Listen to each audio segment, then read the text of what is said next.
Bonjour, bienvenue à tous sur cette chaîne. Sur cette chaîne, on parle de philosophie. Avant de commencer, je vais faire un bref rappel sur la définition du mot philosophie. La philosophie, ça vient du grec ancien, signifiant littéralement amour du savoir et communément amour de la sagesse. C'est une démarche qui vise à une compréhension du monde et de la vie par une réflexion rationnelle et critique. En d'autres termes, la philosophie est un ensemble de questions que l'être humain peut se poser sur lui-même et examine des réponses qu'il peut y apporter, telle une vision systématique et générale du monde, c'est-à-dire une vision non scientifique. À titre d'exemple, nous pouvons avoir une vision esthétique, une vision éthique, une logique, une vision métaphysique. On peut parler de la morale, de l'ontologie, de la théologie. En fait, la philosophie est un système d'idées qui cherche à établir les fondements d'une science, comme la philosophie de l'histoire, la philosophie des sciences. Je pense que nous avons une définition très simple, compréhensible, accessible de la philosophie. Maintenant que nous savons plus ou moins ce que c'est la philosophie, beaucoup de personnes ont parfois du mal à aborder la philosophie. Pas parce qu'elles ne comprennent pas ce que c'est la philosophie, parce que parfois, même ayant bien compris ce que c'est la philosophie, on a du mal à l'aborder. Soit parce qu'on se pose des questions de tout genre, comme par où commencer. Et le plus souvent, quand on aborde la philosophie, on est confronté à ces difficultés-là. On se demande, faut-il lire des œuvres des auteurs ou bien les commentaires? Faut-il lire des œuvres complètes ou bien des recueils, d'extraits? Et bien même quand on décide de se lancer dans une lecture, rapidement, on comprend la difficulté ou tout simplement on est confronté à cette difficulté de compréhension. Et cette difficulté de compréhension ou d'incompréhension qui décourage de poursuivre la lecture. Je vous propose une sélection des textes ou alors par la suite dans les prochains exposés, dans les prochaines vidéos, je vous proposerai des sélections des textes et d'extraits accessibles aux débutants,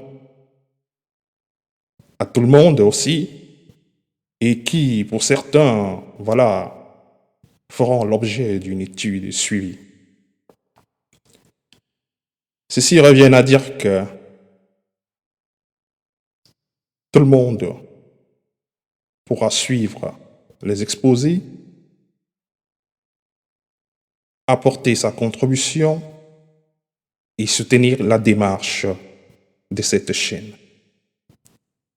Alors, ceci dit concrètement, je vais prendre 2, 3 ou 4 exemples très simples de différentes pensées philosophiques, de différentes époques, ce que généralement on appelle des courants philosophiques, pour que nous ayons tous ensemble une idée des différentes démarches que nous serons appelés à produire dans les jours à venir. Et pour cela, je pourrais citer, par exemple, La République. La République est l'une des œuvres les plus importantes de Platon. De très sujets sont abordés dans cette œuvre, tels que la justice, l'éducation, et etc.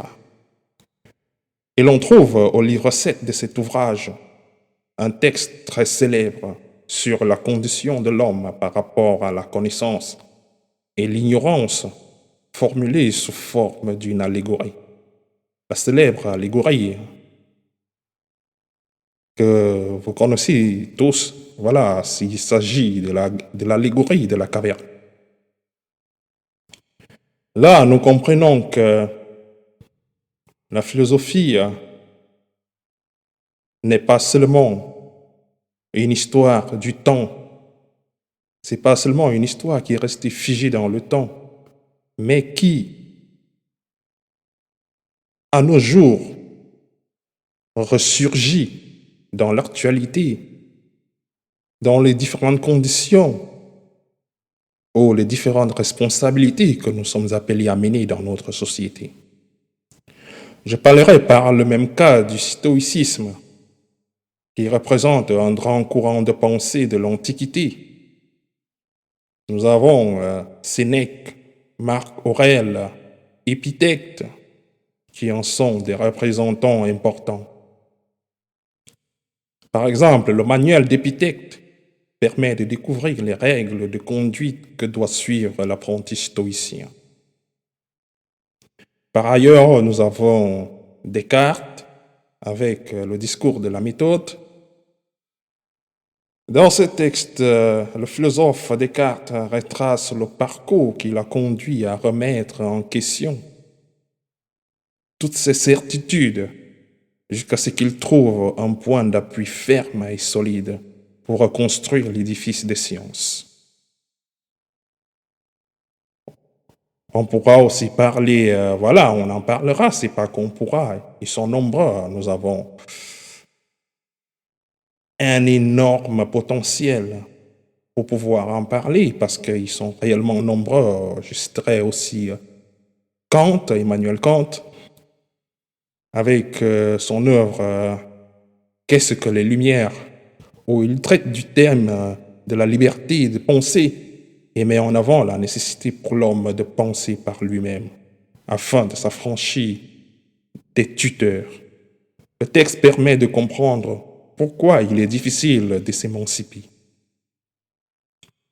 Vous voyez que des courants philosophiques, il y en a beaucoup, des pensées, il y en a, des auteurs, il y en a, des thèmes, des thématiques. On pourra en parler toute une vie. Bien sûr, on ne va pas oublier l'apologie de Socrate, écrite par Platon. Il nous plonge dans le procès intenté à Socrate par ses ennemis. L'apologie est un discours pour défendre une cause. Ici, Socrate défend sa propre cause face aux accusations d'impiété et de corruption de la jeunesse lancées par ses détracteurs. On apprend alors quel a été le rôle de Socrate dans la cité d'Athènes. Pour aujourd'hui, je m'arrêterai à ce niveau parce que le but et l'objectif, c'est la présentation de la chaîne et de la philosophie en elle-même. Merci de m'avoir suivi. Laissez en commentaire vos différentes opinions. Je serai ravi de les lire. Et surtout, sachez que votre soutien compte et que c'est ensemble qu'on pourra faire de cette chaîne une référence de discussion, de partage de pensées philosophiques. Encore une fois de plus, merci et à très bientôt.